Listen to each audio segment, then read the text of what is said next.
जय जगन्नाथ समस्त भल देखिए आशा करछे यूट्यूब में समस्त स्वागत। आज मैं बनाई जाऊँ रोही माछ तरकारी। रोही माछ तरकारी समस्त भल लगे से मत भी भल लगे। रोही माछ आलू पकई तरकारी ये करी से माछ भल को धोईदे आलू को भी भलसे काटिक धोई नहीं आलू भी भलसे काटि नहीं नहीं पिज रसुण अदा ताको भलसे पिज चोपा रसुण छड़े काटि नहीं ए कौन कर मसला को बाटिद चल माछ धोई आने गोटे धोई आनी गोटे धोई आनी लुण हल्दी गोलैदे लुण पकईदे लुण स्वाद अनुसार पकईदे लुण हल्दी पकईदे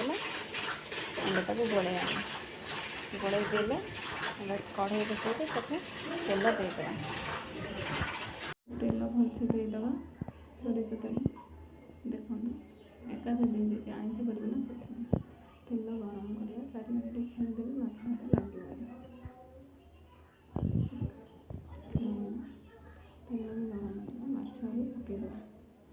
गोटे गोटे गोटे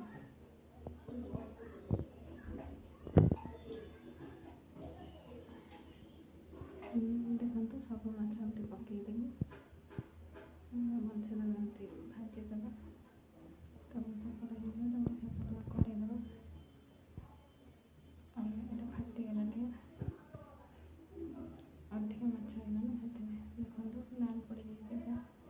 कि भाजी काढ़ीद से तेल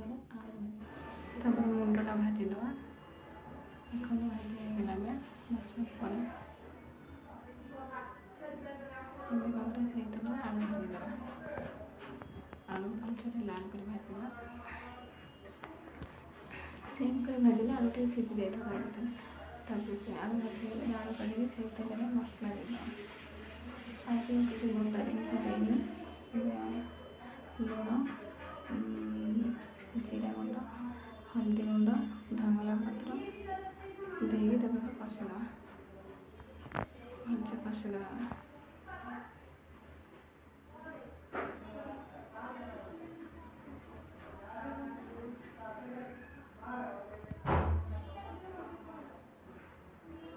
मसला भलसे लागे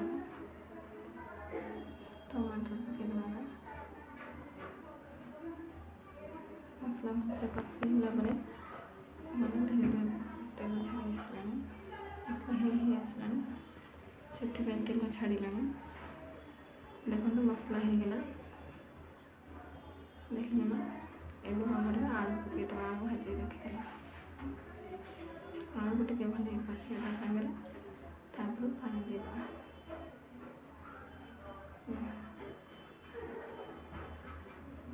भात कषा पानी देगी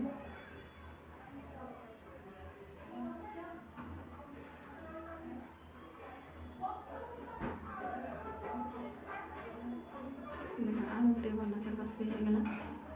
ताइए मसला देने मसला भेल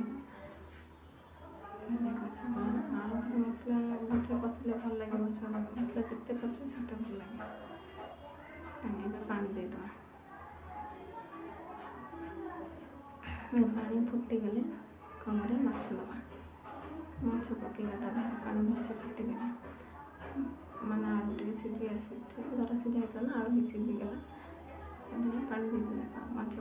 पानी फुटले पकईदेवा माछ पकई बेसी समय फुटेबे नहीं कहीं माछ ये अल्प समय टे 5-10 मिनट छाड़ी गैस बंद करदे 5 मिनट छाड़ी